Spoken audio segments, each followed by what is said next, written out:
Hi friends, this clip is a part of SQL interview question series presented by Happy Interviews. The full video link is provided in the description of this video. Also, you can opt for our free mock interviews if you are preparing for SQL interview. Let's watch this video. Difference between truncate, delete and drop commands. So, a delete command is used to remove some or all rows from a table. A where clause can be used to remove some rows. If no where condition is specified, all rows will be removed.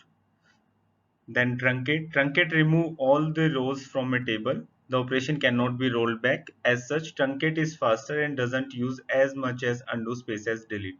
So first we will understand between delete and truncate. That was the difference, that in delete we have an option that we can delete only the selected rows by giving the where condition. Like if I say that I have a student table where there are details of many students, then I want to delete only the students uh, whose marks are like less than 35. I want to delete those students. So what I can do, I can give a where clause that marks are less than 35. But in truncate, it will not give any such option. It will delete everything from the table. If I say truncate table name, then it will remove everything.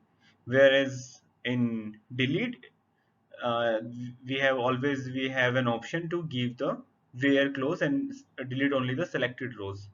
In delete also, like if you don't give any where condition, then it will remove everything from the table.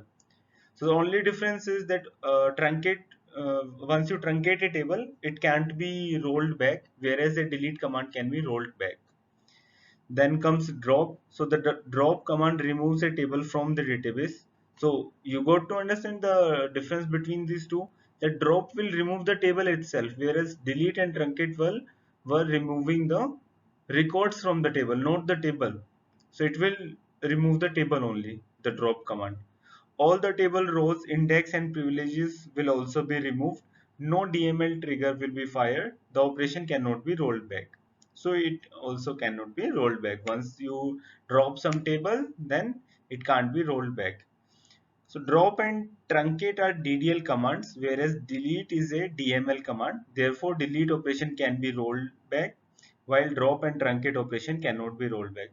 So one point to note here is that it's like a favorite question of interviewers, that they ask the difference between delete and truncate and ask like which one is DDL, which one is DML, why it is DML, why it is DDL, like this.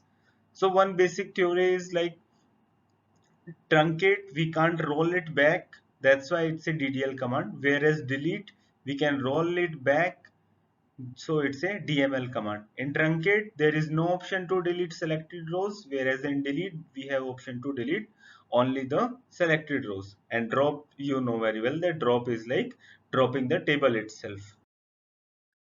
Thanks for watching this video. Please like and subscribe our channel if you like the content, and opt for our free mock interviews today to boost your confidence in SQL interviews.